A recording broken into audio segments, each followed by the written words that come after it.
చిరంజీవి గారు లాంటి వాళ్ళు కూడా రెమ్యూనరేషన్ పాయింట్స్ నాకు తెలియదు కానీ అన్ని టైప్ ఆఫ్ కథలు చేశారండి. అందుకే వాళ్ళు లెజెండ్స్ అయ్యారు. వాళ్ళు వాళ్ళు తగ్గి పక్క క్యారెక్టర్ లేపిన సినిమాలు చేశారు. వాళ్ళే అంతా తానే చేసిన సినిమాలు కూడా ఉన్నాయి.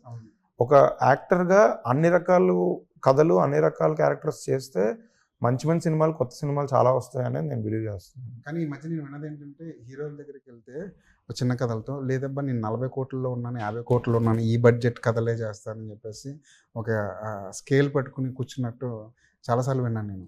నేను విన్నానండి. అంటే ఉంది వాస్తవంగా. బట్ అందుకే నేను హ్యాపీగా మనకు నచ్చిన కథలతో దీనికి సూట్ అయ్యే స్టార్ క్యాస్ట్తో చేసుకున్నాను. అందుకే మీరు ఇందాక అసలు నేను తెలుగులో ఎవరిని ట్రై కూడా చేయలేదు. నాకు అందరూ తెలుసు కాబట్టి, అందరూ సిచ్యువేషన్స్ తెలుసు కాబట్టి, సరే వాళ్ళ చాయిస్ వేరు, నా చాయిస్ వేరు అని వెళ్ళిపోయాను.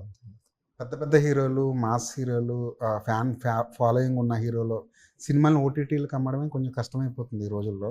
రష్మికని చూపించి ఓటీటీకి అమ్ముకోగలిగారు ఈ సినిమాని ముందే? ఓటీటీ బిజినెస్ చేసామండి.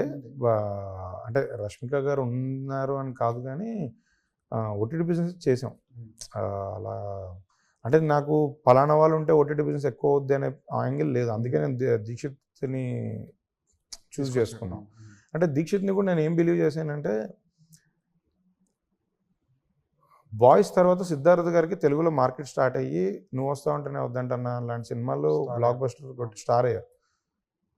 తను కూడా మంచి పొటెన్షియల్ ఉన్న ఆర్టిస్ట్.